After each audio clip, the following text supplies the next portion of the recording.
Run until it finds you. Part 1: The First Mile. The town of Garland Ridge is the kind of place people drive through without remembering the name. Too small for a hospital, too proud for a Walmart, and too quiet for anything exciting. I moved here after my divorce, thinking the stillness would help me put myself back together. It didn't. But I stayed. Got a teaching job at the high school. Rented a cheap place on the edge of the woods, near Old Quarry Road. And I started jogging again, every morning at 5 a.m., before the sun had the nerve to show its face. It was the only thing that made me feel real. There's a loop that runs past the edge of town, down through a stretch of road known by locals as the Devil's Spine.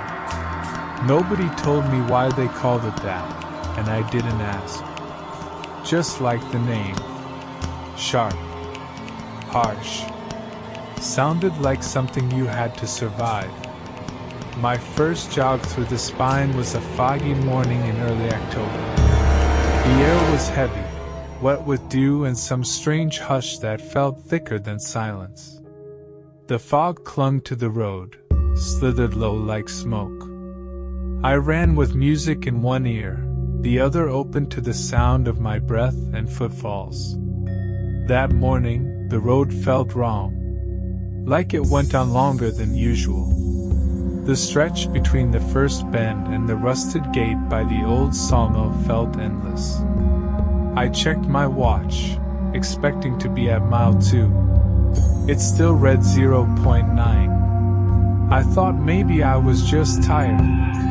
Maybe my body was lying to me. Then I saw the man.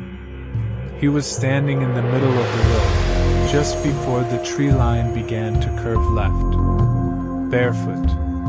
Shirtless. Pale as snow. Not moving. Just watching me. At first, I thought he needed help. But something in my gut twisted the second I slowed down. His head tilted, not curious. Studying. Like he was trying to remember me. Then he ran. Not away. At me. I didn't think. Just turned and sprinted back the way I came. I didn't hear him behind me. No footsteps. No breathing. But every second, the back of my neck crawled with the same awful sensation you get when you're being watched from the dark. When I reached the junction to Quarry Road, he was gone. I never looked back. Just ran the rest of the way home and locked my door. The next morning, I told myself it was a fluke. Maybe a meth head. Maybe a sick friend. I should have called someone. But I didn't. I didn't want to explain why I was out jogging at 5 in the morning down a road with that kind of name. I skipped the run that day. But the following morning, I felt stupid enough to go again. Different route. Safer. Around the park and the school, where there were lights and sidewalks and cameras on half the street corners. I ran faster than usual. Didn't feel right in my skin. When I got home, there was a scarlet footprint on my front porch. Just one. Bare. Wide. Toes long, almost claw-like.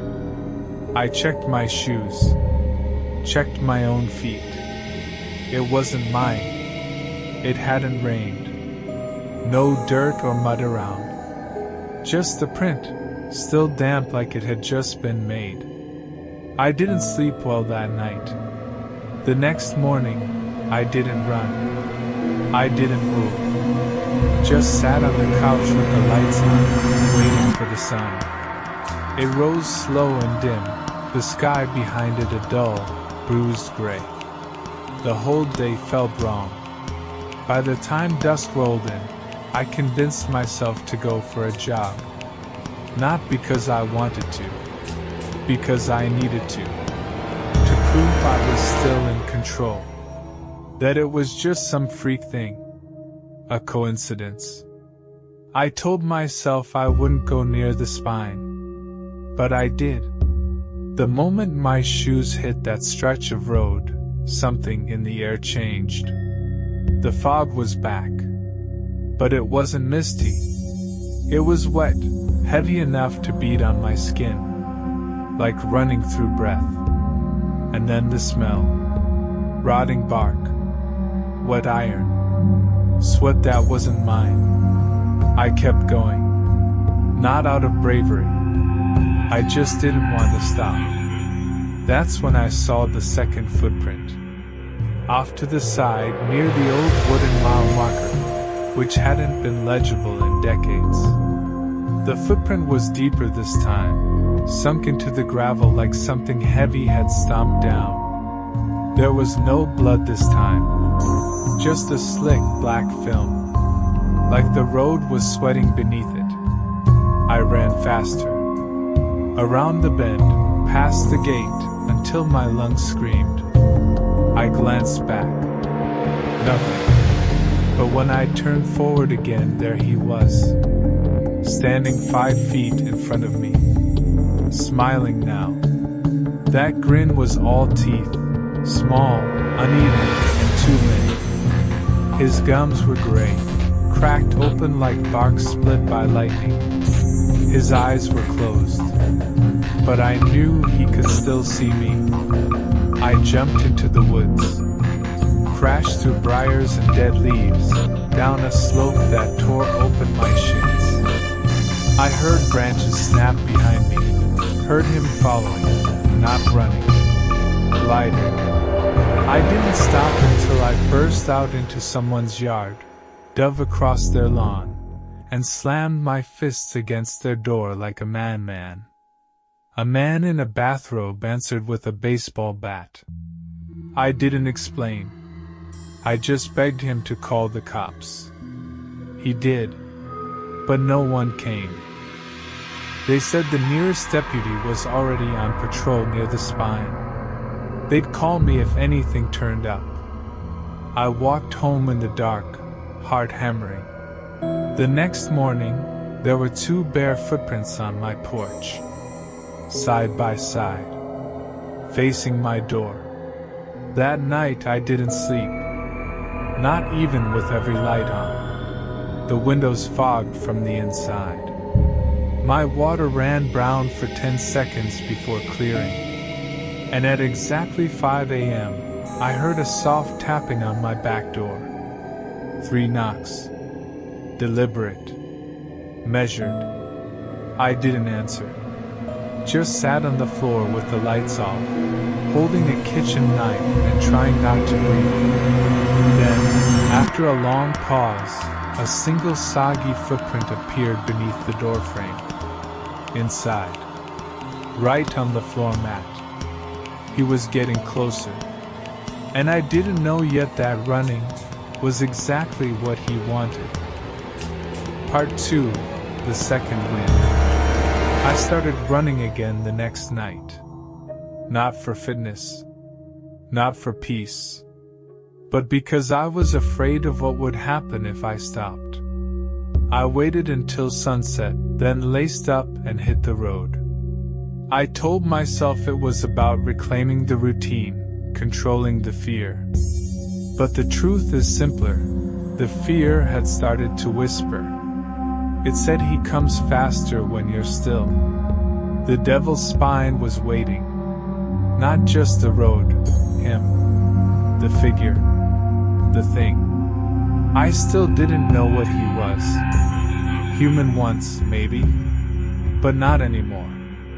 Something had stripped him of everything but movement and purpose. And it had something to do with me. That night I chose a new route. Wide roads. Streetlights. Houses every few yards. I kept to the sidewalks, paced my breath, counted my steps. But the sound of my footfalls, left, right, started to echo. And then I realized it wasn't an echo. I was being mirrored. Something was running alongside me.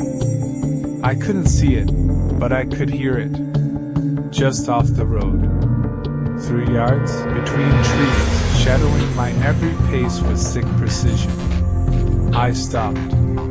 The other footsteps didn't. They kept going for a beat, then stopped too.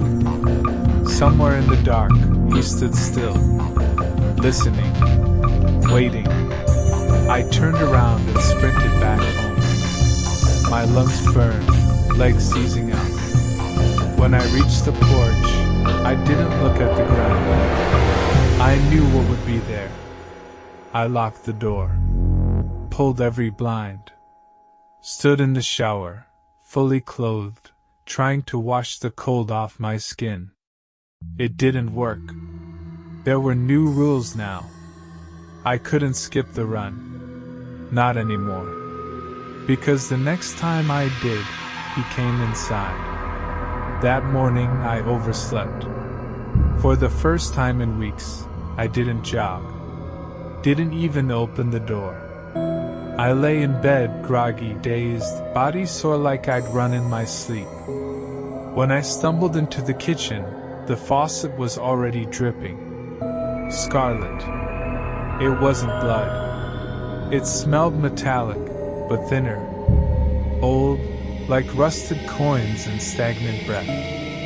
I turned around, and on the wall above the sink, words smeared in watery streaks. You rest. I run. I dropped the mug I hadn't realized I was holding. It shattered. The noise echoed. And from the home, something laughed. I didn't go to work that day. Didn't eat. Just ran. 7 miles. Then 10. Then 12. I ran until my vision blurred and my knees buckled. I ran until nightfall and then kept running, down back roads, through neighborhoods, anywhere with motion. Because as long as I ran, he didn't get closer. But every time I stopped, I felt him catching up. Breathing down my neck, tapping on the window of my skull, filling the corners of my thoughts with heat and rot and rhythm. I've started seeing things while I run. Figures in the distance that vanish when I blink. Bent, spidery shadows with human limbs. Long-legged things perched on rooftops that run when I run. Trees that lean a little closer each night. Sometimes I pass people on the sidewalk. They don't see me. They don't move. They stand perfectly still, facing away, as if someone's pressed pause on their lives. And if I look too long, they twitch. Jerky. Wrong. Like they were trying to remember how to be alive. My routes are getting longer. Not because I choose them. Because the roads change. Bends that weren't there before. Intersections that loop back. Dead ends that stretch endlessly into fog. The devil's spine runs through every one of them now. A thread that pulls tighter around my throat with every step. I bought new shoes last week. They wore out in 3 days. The soles split, the mesh peeled back. As if something was chewing through them from the inside. I tried driving away. Didn't make it far. 10 miles out of town, and the roads began to blur. Every sign said Garland Ridge. Every turn led back. The world wrapped in a noose and tied it tight. I was trapped. And I'm not the only one. I've started seeing others. Runners. At night. Far ahead or just behind. Moving in ragged, desperate bursts. Faces twisted, hands curled into claws. Some run barefoot. Some bleed as they go. None of them ever stop. I passed one yesterday. His jaw was slack. Eyes hollow. Skin gray with sweat and dust. He mouthed something as we crossed paths. "Don't let him catch your shadow." I didn't ask what it meant. I knew. He was close last night. Too close. I'd only been running 20 minutes when I smelled him. That rotting wood stench, mixed with copper and decay. The air around me rippled, not with heat, but pressure, like a heartbeat beside my own. I turned a corner, and he was there. No smile. Just a mouth open wide, wider than human skin should stretch. Inside, nothing. Not darkness. Not teeth. Just motion. A place I was never meant to see. I ran. He didn't follow. He just turned, tilted his head, and began to jog the other direction, toward my house. I made it back in record time. The door was ajar. The lights were off. There was a wet trail from the kitchen to the hallway. Footprints smeared on the carpet. Long, narrow toes. Spaced wrong. My phone was buzzing. Unknown number. I answered. Nothing. Then my own voice. "Stop running." I hung up. The carpet was clean. The door was shut. But on my bed, a single, dry shoelace. Mine. From the pair I lost last week. The pair I buried in the trash behind the high school. He'd found them. I didn't sleep. I haven't really in days. I run. I eat just enough to move. And I watch the shadows behind me grow longer every night. Because he's not chasing anymore. He's training. Part 3. The burn in your lungs. I don't remember what day it is anymore. Time runs differently now. Or maybe I do. All I know is the seconds between steps feel like entire lifetimes. Little eternities carved between each desperate footfall. My legs don't ache anymore. Not because the pain stopped, but because it became part of me. I breathe in pain, and I exhale fear. I haven't stopped running. Not really. Even when I'm inside the house, even when I'm lying still, I'm moving. My thoughts spin, my blood races, and my dreams, if you can call them that, all have the same rhythm now. A cadence. A pace. Left. Right. Left. Right. He's still out there. The man, the thing, whatever wears his shape. I call him the pacer now. Because that's what he does. He matches me. Adapts. Learns. He's not hunting me like prey. He's studying me like a mirror. Every mile I run, he learns the weight of my footfalls. The tremor in my muscles. The moment when exhaustion starts to creep into my breath. And now he's getting faster. It started with small things. The route to the park was exactly 3.4 miles. Always had been. But 2 nights ago, it stretched. I swear to God, I ran that loop and ended up right back at the starting point. Watch reading 5.2 miles. Same streets. Same trees. Only longer. Like the road had grown teeth. That night, I ran into a fog bank that wasn't there the second before. And I saw him inside it. Running alongside me. Not chasing. Pacing. Step for step, like a grotesque coach from a dream that never ends. His body isn't right anymore. His arms hang longer now. Fingers skimming the ground as he moves. His jaw opens wider with each mile. At first, it looked like a scream. Now it looks like something trying to breathe in everything. When I turned to cut through the woods, he veered off too, mirrored me through the trees. I watched him match every pivot, every break in pace. And when I slipped, when I tumbled downhill and landed in a pit of leaves and bones, he didn't move. He just stood at the top of the ridge, waiting, smiling. That was the first night I noticed the burning. Not in my chest, in the air. Every breath scorched my throat like ash and iron. My sweat turned black around the edges. My skin flaked when I rubbed it, leaving behind smudges that looked like bark. I think I'm changing.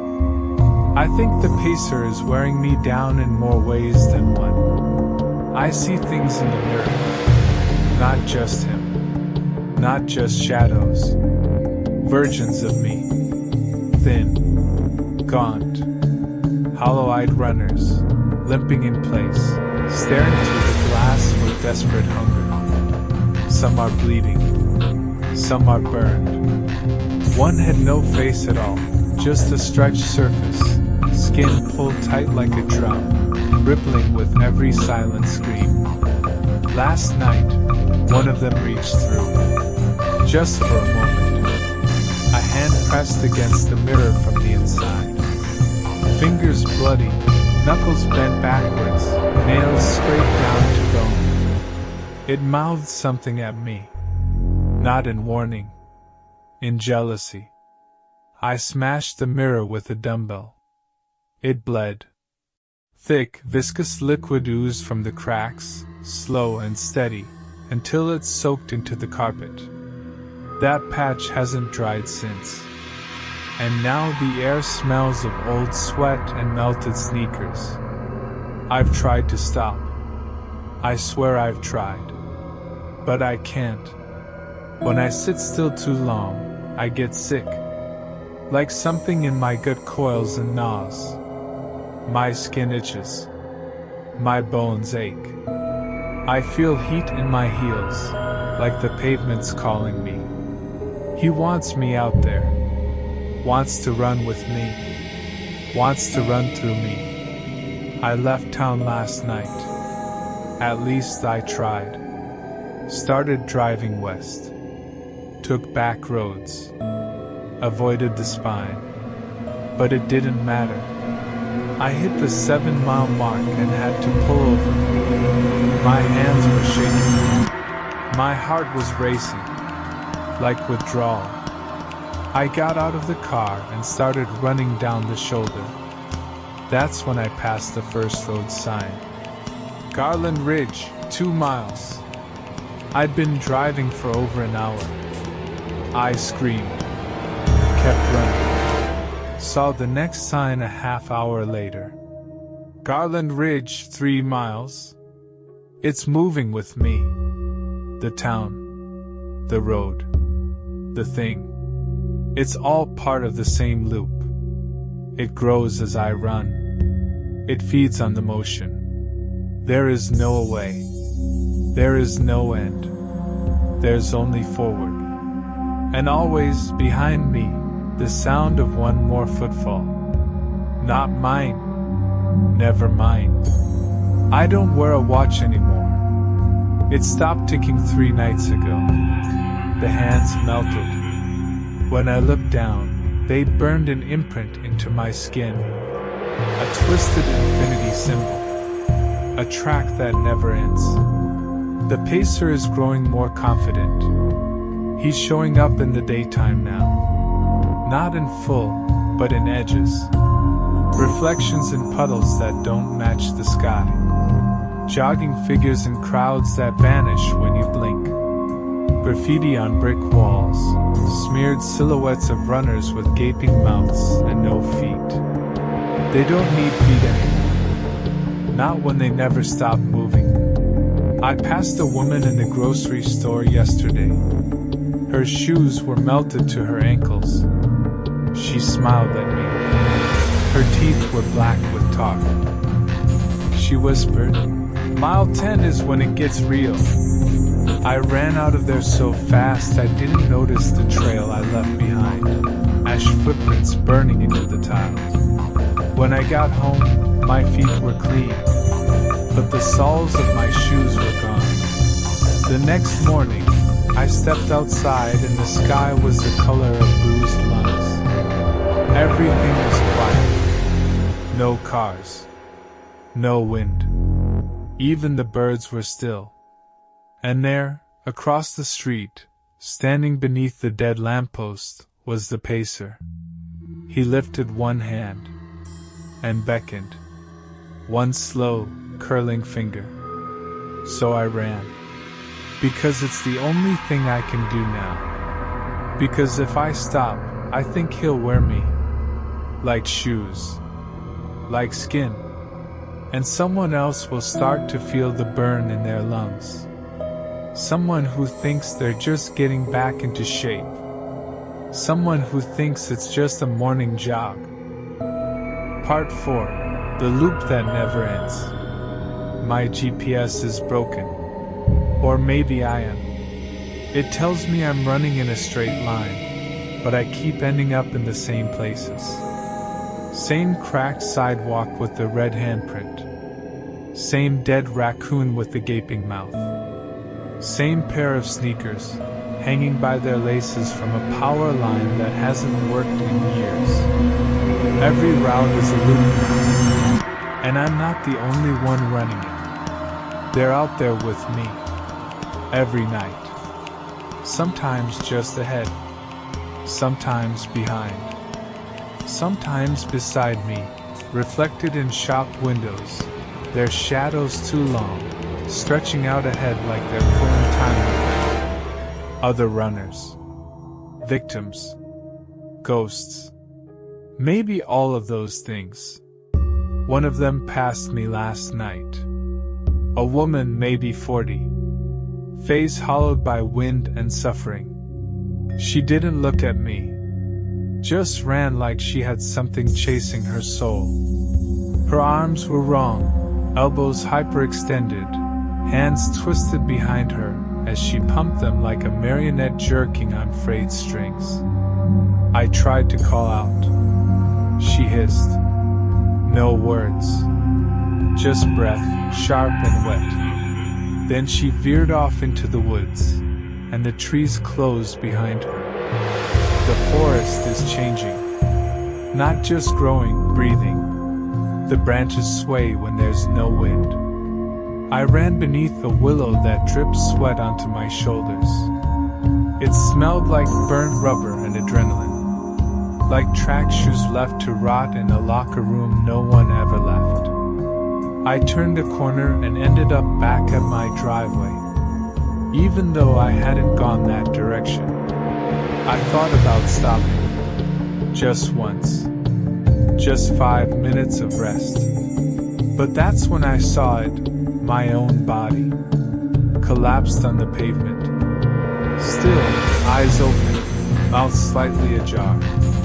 Skin pale and waxy like an old store mannequin. And standing over it, the pacer. Smiling. Stretching. He looked tired. Not physically, but spiritually. Like wearing my shape had cost him something. His version of me twitched, spasmed, glitched with every breath. Like he was trying it, but it didn't quite fit. I blinked, and the scene was gone. Just the road. Just me. But the soreness in my joints wasn't just soreness anymore. It was separation. My knees jerk sometimes now, out of rhythm, like something else is pulling the strings. I've caught my reflection moving when I'm still. My shadow splits at intersections. The loop is getting smaller. Tighter. Now, no matter how far I run, I return to the same street. My house always in sight. But it's not my house anymore. The windows are dark. The roof sags like a held breath. And sometimes, I swear I see myself inside, pacing from room to room. waiting to be worn. I tried to quit. I threw away my shoes, wrapped my legs in towels and duct tape and stayed on the floor, watching the sun rise through closed blinds. At 5:17 a.m., I started shaking. By 5:30, I was vomiting. By 5:45, I was on the porch, barefoot, sprinting full tilt toward the spine. The road opened like a wound, and the pacer was waiting. He runs differently now. No longer behind me, beside me. Same pace, same rhythm, same breath. Inhale, step, exhale, step. Sometimes I forget who I am. The other night, I saw a photo on my fridge, me and my ex-wife, smiling in the snow, bundled in red and gray. I don't remember taking it. Don't remember what her voice sounds like, what she smells like. My memories of her come in footfalls now. Flashes of her jogging beside me years ago, the smack of our shoes in sync. I think the pacer is erasing those memories, filing them away, making room. I don't dream anymore. I relive. Every night, I see the loop from above. A perfect circle. A track carved into space and time. I see hundreds of runners, all trapped, all connected. Each one following the same twisted course. Some stumble. Some crawl. Some get dragged. But none of them stop. If you stop, the pacer catches you. And then you're not you anymore. You become part of the track. I found a mile marker 2 nights ago, embedded in the side of a rusted metal wall where a gas station used to be. It didn't say mile 1 or mile 2. It said mile 0. I stopped, just for a second, and I heard them, the other runners. They weren't breathing anymore. They were chanting, low, throaty, wordless. The sound of 1,000 runners burning in rhythm, their footsteps echoing through my ribs. And then I saw him again, the real pacer. Not the one wearing my skin, not the smiling shade, the thing beneath it. He stepped out from the woods, towering, endless, made of breath and bone and pavement. A creature stitched from every road I've ever run, every cracked shoe sole, every heartbeat I've left on the asphalt. He didn't run. He just opened his chest. Inside, not organs, not blood. Inside was a hallway, a tunnel, glowing with heat and motion. A track that spiraled down and never stopped. I stepped back, and that's when I saw that my feet were melting. Not in pain, just changing, becoming part of the path, becoming the loop. I ran. I ran so hard my skin peeled, my lungs bled, my thoughts turned to static. And I made it back. But something's different now. The streets don't have names. The signs are blank. The people don't blink. And my reflection is still running, even when I'm standing still. Part 5, the last step. I no longer know if I'm alive, or if I'm simply still moving. The roads don't end anymore. They curve in on themselves, weaving tighter and tighter like veins under diseased skin. I haven't seen another person in 3 days, or 3 weeks. I pass houses, but their windows are black, silent. Some have no doors. Others open into identical roads, mirror images, infinite and wrong. The world has become a track, And I am not alone on it. They're everywhere now, the other runners. Shadows peeled from forgotten lives. They don't speak. They don't look at me. Just pound their feet in rhythm. Somewhere what's left of skin. Some are just bone, wrapped in muscle and rubber. Some look like they used to be children. All of them running. Always forward. I passed a boy the other night. Couldn't have been older than 10. His mouth was sewn shut with shoelaces. His eyes were burned out, leaking red that steamed off his cheeks like hot tar. He held a stopwatch in one hand. It ticked, though there were no hands. He looked at me, then held it out. I didn't take it, but now I hear the ticking. In my ears, in my lungs, in the space between footsteps. It's counting down to something, and I think I'm running out of time. The pacer isn't beside me anymore. He's inside.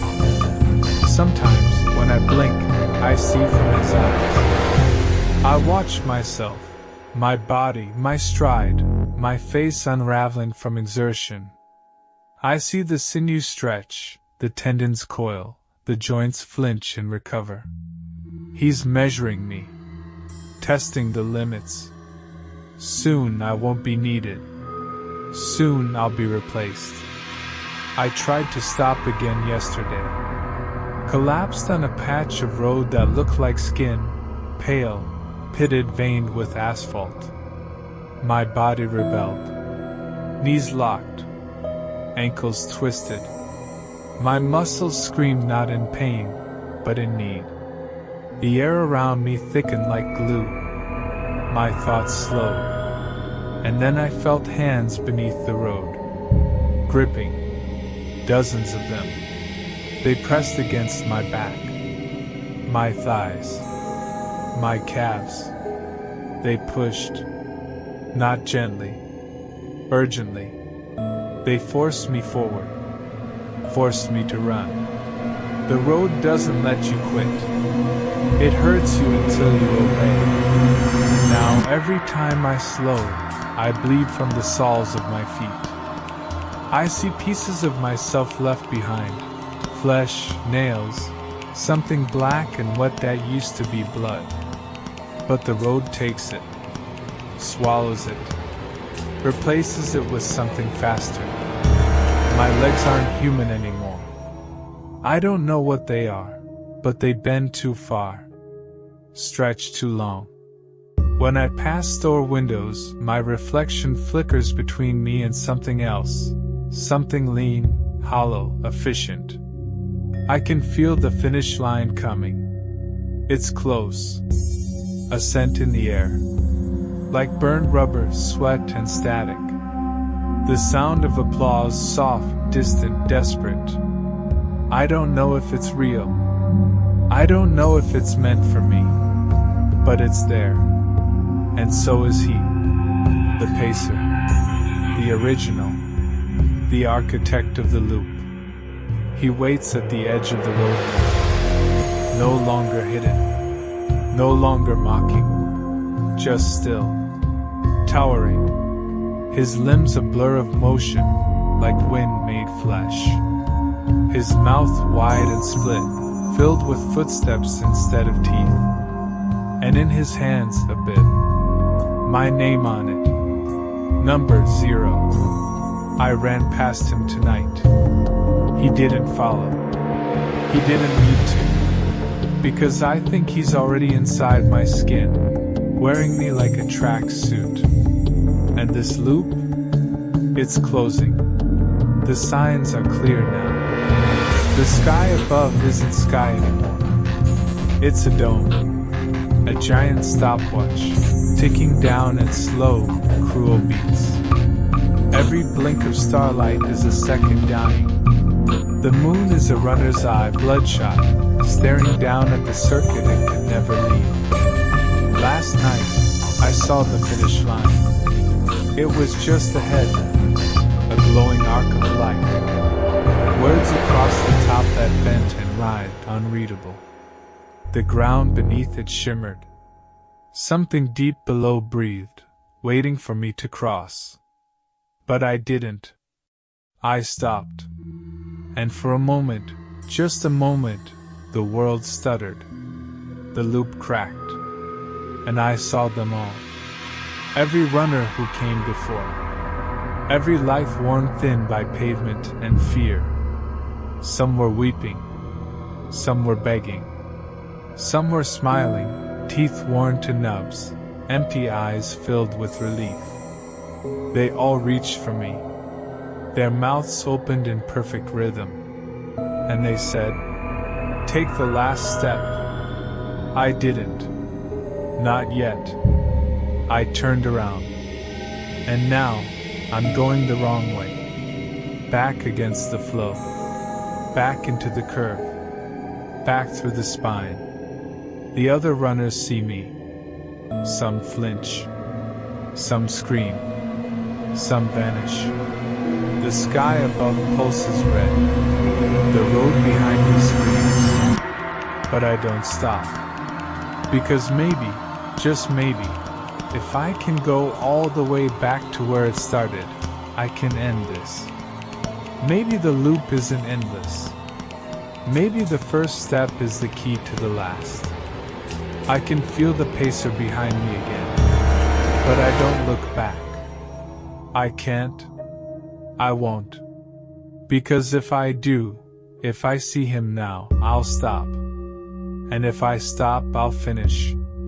And if I finish, someone else will start. So I run. One step.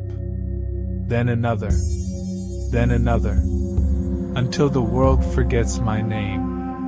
And the loop forgets the road. And the devil gets tired of pacing in my skin.